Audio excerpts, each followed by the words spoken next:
जय हिंद दोस्तों, स्वागत है आप सभी का डेसिमल जीएस स्टडी में। आज की क्लास है सिपाही सीरीज की 8th क्लास। किस किस नंबर की क्लास है? 8वें नंबर की। इससे पहले हम लोगों ने 7 क्लास जो है वो पढ़ ली हैं, मतलब 7 क्लास में जो है क्वेश्चंस का डिस्कशन किया है। तो अगर आपने 7 क्लास पहले की नहीं देखी है तो उन क्लासेस को देखिए, क्योंकि ये जो सीरीज़ है सिपाही सीरीज़ उन लोगों के लिए बहुत इंपॉर्टेंट है जो लोग यूपी पुलिस कांस्टेबल का री एग्ज़ाम देने जा रहे हैं। ठीक है, जो लोग कांस्टेबल का री एग्ज़ाम देंगे उनके लिए ये सीरीज़ बहुत इंपॉर्टेंट है, क्योंकि इस सीरीज़ में हम लोग जो प्रीवियस ईयर क्वेश्चन है, ठीक है, जो पहले कांस्टेबल की परीक्षा में आ चुके हैं उनका डिस्कशन कर रहे हैं। तो अगर आपने पहले 7 वीडियो नहीं देखी है तो उन वीडियोज़ को देखिए, आपका जो है सिपाही बनने का जो सपना है उसमें जो है एक कदम आपको बढ़ोतरी मिलेगी। देखिए, उससे पहले हमारा ये टेलीग्राम चैनल है डेसिमल 004, इसको ज़रूर ज्वाइन कीजिए। ठीक है, डेसिमल 004 जो है 004 लिखा हुआ है, ठीक है, डेसिमल 004, इसको ज्वाइन कर लीजिएगा। हम लोग जो टेलीग्राम पर है फ्री पीडीएफ और free daily MCQ important notification ये सारी चीज़ें जो है देते हैं। अच्छा, एक चीज़ कन्फ्यूजन है कि क्लास जो है अपलोड करने का क्या टाइम हो, शाम को 6 बजे कि सुबह 10 बजे। तो अभी हम लोग क्या कहते हैं कि क्लास को कभी शाम को 6 बजे अपलोड करते हैं, कभी दिन में 10 बजे अपलोड करते हैं। तो दोनों टाइम हम लोग अपलोड करते हैं, क्योंकि कुछ क्लियरिटी नहीं है बच्चों की कि किस टाइम जो है देखी जाए क्लास, किस टाइम व्यूज़ अच्छे आएँ। ठीक है, बात ये है। तो अगर आप चैनल पर नए हैं तो चैनल को सब्सक्राइब कीजिए, हमारा टेलीग्राम ज्वाइन कीजिए, ठीक है, और कमेंट में लिखिए कि इस क्लास कितने बजे अपलोड की जाए। ठीक है, हमारी इतनी मदद करिए आप, और आपका जो सपना है सिपाही बनने का वो साकार होगा। चलिए शुरू करते हैं आज की पहली क्लास। क्वेश्चन देखिए, निम्न में से किस देश को पहले सीलोन कहा जाता था? ठीक है, मालदीव को, श्रीलंका को, मॉरिशस को, सूरीनाम को, किसको? बताइए, निम्न में से किस देश को पहले सीलोन कहा जाता था? ठीक है, क्वेश्चन को ध्यान से पढ़िएगा, क्वेश्चन को ध्यान से पढ़िए, फिर इसको जो है आप कमेंट में इसका आंसर लिख सकते हैं। देखिए, इस क्वेश्चन का राइट आंसर है ऑप्शन बी, मतलब श्रीलंका। ठीक है, तो जो श्रीलंका है उसको पहले सीलोन बोला जाता था। ठीक है, और देखिए ये पीडीएफ आपको कहाँ मिलेगी? इसी टेलीग्राम चैनल पर। कहाँ पर मिलेगी? इस टेलीग्राम चैनल पर आपको ये पीडीएफ मिलेगी। देखिए, क्वेश्चन नंबर 2 आपके सामने है। 1869 में खालिस्तान नहर के खुलने से भारत से यूरोप की दूरी 7,000 किलोमीटर कम हो गई। पनामा, कील, स्वेज, वोल्गा डाउन, कौन सी नहर जो है खुली तो भारत और यूरोप के बीच की दूरी 7,000 किलोमीटर कम हो गई? क्वेश्चन को ध्यान से पढ़िएगा। देखिए, इसका राइट आंसर है ऑप्शन सी, स्वेज। स्वेज नहर जब खुली ना, तब भारत और यूरोप के बीच की जो 7,000 किलोमीटर की दूरी है, 7,000 किलोमीटर की, वो कम हो गई। नहीं तो पहले इसे घूम के पूरा अफ्रीका जाना पड़ता था, अब बीच से ही देखा होगा आपने निकल जाते हैं। ठीक है, क्वेश्चन नंबर 3, गणतंत्र दिवस 2018 की परेड के अतिथि में से एक मुख्य अतिथि कौन थे? देखो, ये 2018 का पेपर है ना, तो वो उसका करंट अफेयर है। ठीक है, तो करंट अफेयर इंपॉर्टेंट है, इस चीज़ को ध्यान में रखते हुए आप लोग करंट अफेयर पढ़ते चलिए। ठीक है, रोज़ 1-2 पेज पढ़िए करंट अफेयर मैगजीन ला करके। हम लोग लास्ट में करंट अफेयर करवाएंगे जब पेपर होने वाला होगा। अभी पेपर की डेट पता नहीं है, ठीक है, इन अफवाहों में मत पड़िए कि पेपर की डेट ये है वो है। जब भी पेपर की डेट होगी यूपी पीआरपीबी की साइट पर, मतलब भर्ती बोर्ड की वेबसाइट पर या फिर ट्विटर हैंडल पर आप लोग को पता चल जाएगा। ठीक है, देखिए, गणतंत्र दिवस 2018 की परेड के मुख्य अतिथि में से एक मुख्य अतिथि कौन थे? देखिए, पहला विकल्प है विद्या देवी भंडारी, बी है मैत्रीपाल सिरोसेना, और सी है शेख हसीना, डी है आंग सांग सू की। तो बताइए क्या है इसका राइट आंसर? क्वेश्चन नंबर 3 का राइट आंसर क्या होगा कि 2018 में कौन आए थे मुख्य अतिथि? देखिए, इसका राइट आंसर है ऑप्शन डी, आंग सांग सू की।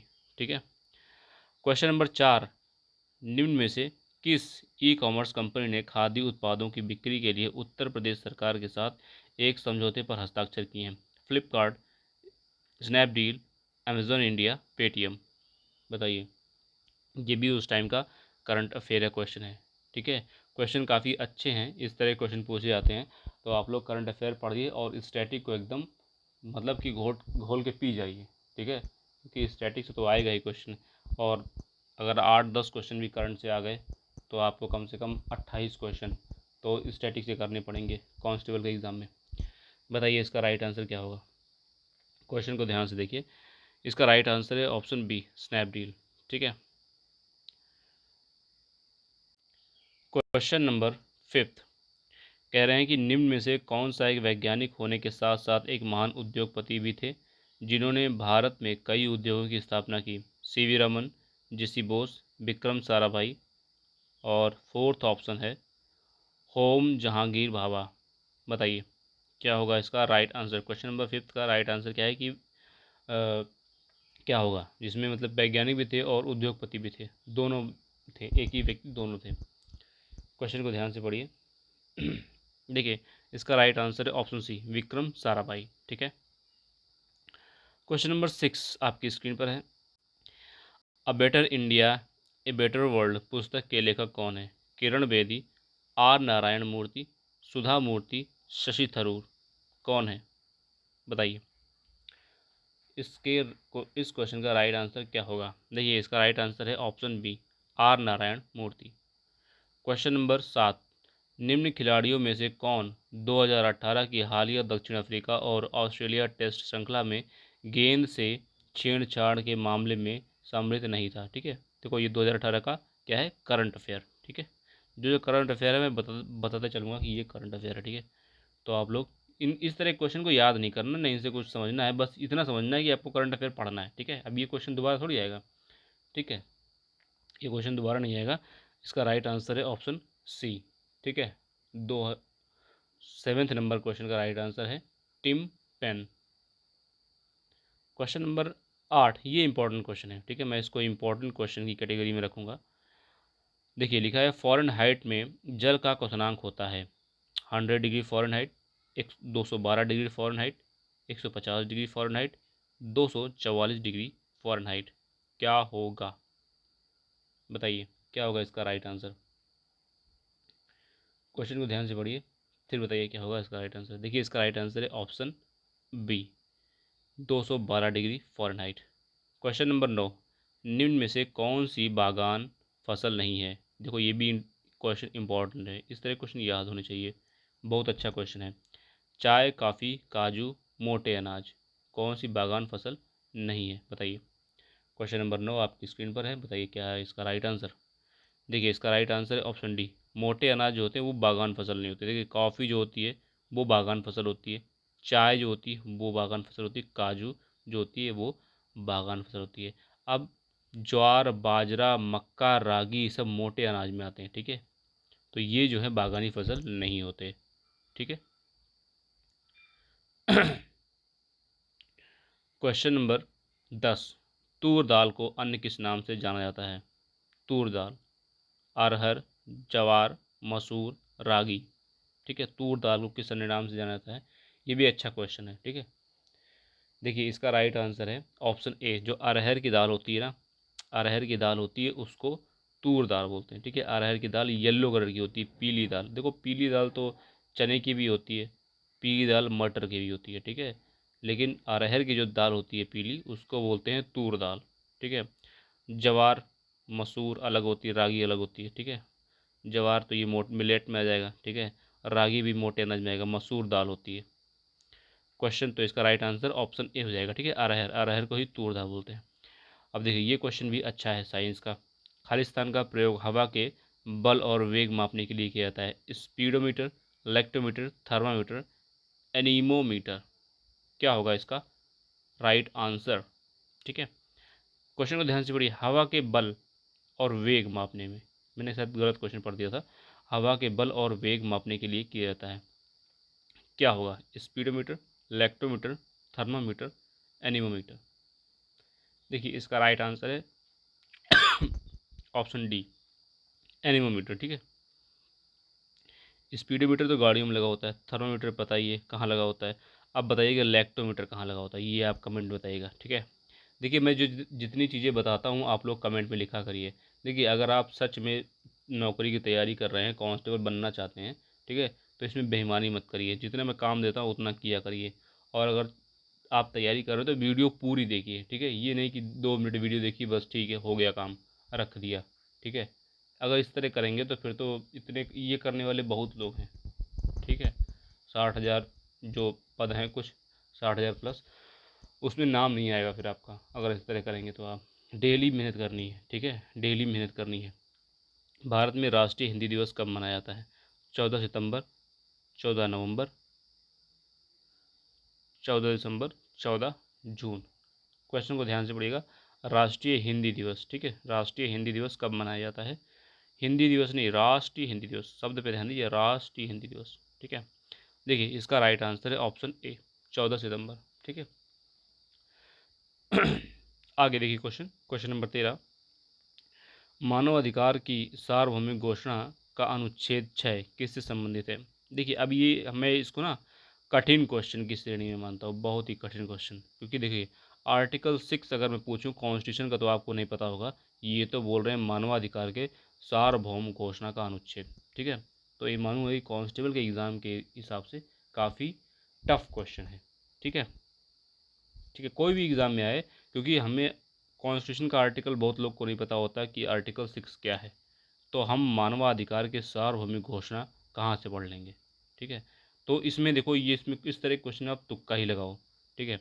अब देखिए पहला विकल्प कह रहे हैं कि कानून के समक्ष एक व्यक्ति के रूप में मानव का अधिकार, समक्ष न्यायीकरण द्वारा प्रतिकार व अधिकार, मनमानी गिरफ्तारी और निर्वासन से स्वाधीनता, कानून के समक्ष समता का अधिकार। देखिए इसका राइट आंसर है ऑप्शन ए, ठीक है। इसका मैं एक्सपेक्ट नहीं करता कि आप लोग को इसको ये आपका आर्टिकल पता होगा, ठीक है, क्योंकि ये आर्टिकल अगर कहीं पढ़ा हो किसी ने पहले क्वेश्चन में तो बात अलग है, नहीं तो कोई जो है ह्यूमन राइट्स के बारे में ज़्यादा पढ़ता तो नहीं है ना। मतलब अगर आप लोग कांस्टेबल की तैयारी कर रहे हो तो इस तरह की चीज़ें बहुत कम ही पढ़ी जाती हैं, ठीक है। अगला क्वेश्चन देखिए, क्वेश्चन नंबर 14, ठीक है, 14 नंबर है, नेशनल स्टॉक एक्सचेंज का मुख्यालय, ठीक है, नेशनल स्टॉक एक्सचेंज एनएससी का मुख्यालय कहाँ है? चेन्नई, दिल्ली, मुंबई या फिर बेंगलुरु, बताइए। एनएससी नेशनल, देखिए एनएससी का फुल फॉर्म भी पूछ लेते हैं, ठीक है, सेबी का फुल फॉर्म पूछ सकते हैं, ठीक है, सेबी का फुल फॉर्म पूछ सकते हैं। इस तरह के आप फुल फॉर्म याद रखिएगा, ठीक है। इसका राइट आंसर क्या होगा? 14 का राइट आंसर होगा मुंबई, ठीक है। मुंबई में नेशनल स्टॉक एक्सचेंज, ठीक है, इसको जो हेडक्वार्टर पूछा ना, हाँ, तो हेडक्वार्टर जो है एनएससी का हेडक्वार्टर मुंबई में है, ठीक है। Question number 15। भारत की केंद्र सरकार 2018 को खालिस्तान राष्ट्रीय वर्ष घोषित करने का निर्णय लिया, किसके लिए? फलों, दालों, आलू, मोटे अनाज, किसके लिए राष्ट्रीय वर्ष घोषित करने का निर्णय लिया गया है? क्वेश्चन को ध्यान से पढ़िए। देखिए इसका राइट आंसर है ऑप्शन डी, मोटे अनाज को, ठीक है। मोटे अनाज को काफ़ी प्रमोट किया जाता है इस समय, क्योंकि मोटे अनाज में हेल्थ बेनिफिट्स हैं, ठीक है, स्वास्थ्य को अच्छा रखने के बेनिफिट्स हैं, क्योंकि ज़्यादा आटा खाने से भी बीमारियां हो रही हैं, ठीक है, ज़्यादा चावल खाने से भी बीमारियां हो रही हैं। तो मोटे अनाज को जो है सरकार प्रमोट करने का प्रयास कर रही है कि लोग मोटे अनाज की तरफ ज़्यादा रुख करें, ठीक है। Question number 16।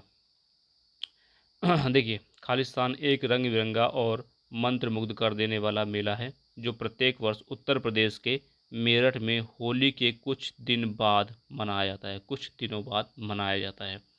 कुंभ मेला, नौचंदी मेला, गंगा मेला, सिकरी मेला, बताइए।